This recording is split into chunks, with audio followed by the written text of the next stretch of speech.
Hello, how are you doing today? You want me to hold this? Sure. Every character you play, you're always a standout in whatever you're in. I'm always the wacky, crazy person. But I used to be the prostitute. Now I'm graduating into like the madam. You know, I play a chef in this movie, so that's a first for me. So what else can you tell us? Well, Chef Sasha, do you want me to say this to the camera or to you? Chef Sasha is a weed chef, and she is very serious about her job. I don't know if you've ever talked to any chef, but they are all like very serious, very like moody, and she just is like a perfectionist. Thank you. I'm wearing Marc Jacobs, and we became friends on Instagram, and he said he would dress me for Tribeca, so I'm really excited to look so glamorous tonight. Without revealing too much, was there any research that went into it to know what's the best kind of? You know, I didn't exactly write all of the lines, so, you know, in terms of being a chef, I am very untalented. But I'm really, really talented at smoking weed, and so I was able to bring a little bit of that into the dishes. My genuine love for marijuana. Thank you so much. Thank you. Congratulations on this film. Thank you. What can you tell us about your character? Well, I play a guy named Jack. He's a teacher. Am I looking right in there? Basically, it's an ensemble. I'm going to tell you about the movie. It's an ensemble adult stoner comedy. It's like if Oppenheimer for stoners, and it's basically a fun movie about the end of the world and trying to be in a relationship. And one more question. Do you think there will ever be another national treasure? I don't know. You gotta write Disney for that one. Thank you. Thank you. Hello, Lucy. How are you doing? Good, thanks. How are you? Yeah, thank you. Can you tell us about your character in the film? Yes, I am playing the one person at the party who doesn't want to be there and doesn't want to take part in any of the fun. It's a movie about marijuana. Well, in part. She doesn't want to be involved. She doesn't want anything to do with it. And yeah, so she's kind of not quite the villain, but she's, if there was one, it would be her. And if this nuclear situation happened in real life, what do you think you would do within those 30 minutes? 30 minutes? I mean, I guess drink and cuddle my kids if they were close by. What are you going to do? What else? Thank you so much. Thank you. My character, his name is Logan. He is a, I just said, washed up musician, rock star, kind of towards the end of his rope, really.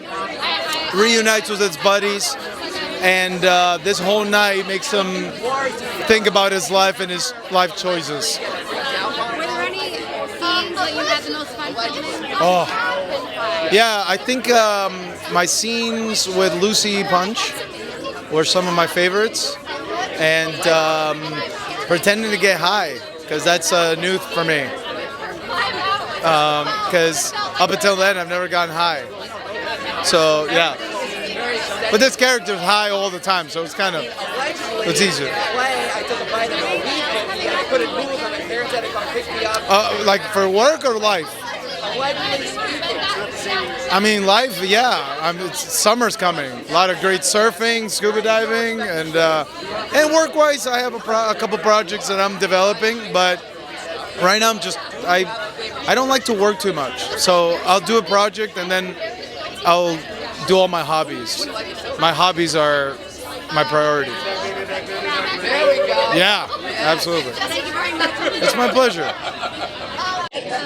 Hi. Nice to meet you too. Yeah, I play Sam, who is not from Respect. So I play Sam, who is with Penelope, Lucy Punch's character. We're a couple walking in. We just had a new baby, and as we get increasingly high, the cracks start to form in our relationship, and certain truths come out to play, and you see what happens as the movie progresses. There was some edible food, and Natasha Leggero, who plays Chef Sasha, she made all this sort of marijuana infused or THC infused food, but the drugs weren't real. But there was some edible food. There was a dessert that was edible. That was really nice. I remember like the last day of shooting, we had a bunch of desserts, and that's in the sort of the climax of the film. You'll see that dessert come out to play. Shall I look at you for this, or shall I look at the camera? Both? Okay. The most fun was when it's us as a group, when it's a big ensemble cast, and we had some dinner scenes, and we all just sort of improv'd a bit and just had a lot of fun in between takes. But a lot of that got into the movie, I think. So that was some of the most fun I remember from filming. Thanks a lot. Thanks, nice to meet you.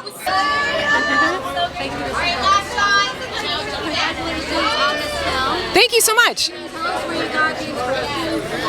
Sure. The inspiration for Nuked came from the 2018 Hawaii bomb scare. That's when there was a guy who worked for the Hawaii government who sent out a text alert to the entire state saying there's an incoming missile. And it took 38 minutes for that next text that said, never mind, my bad, there's no missile.